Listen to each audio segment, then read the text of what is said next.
নামাজে সেজদায় চোখ বন্ধ রাখলে কি হতে পারে, কি ঘটতে পারে, কি পরিণতি হতে পারে?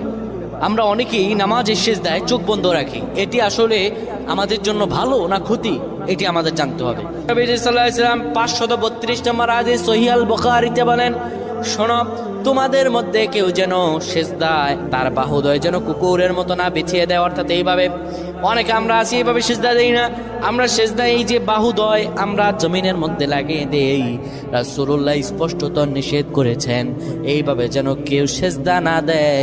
এইভাবে যদি সেজদা দেয় আল্লাহর দরবার তার নামাজ কবুল হবে না। শুধু তাই নয়, রাসূলুল্লাহ সাল্লাল্লাহু আলাইহি সাল্লাম সেজদার মধ্যে গিয়ে চক্ষু বন্ধ করা ঠিক নয়।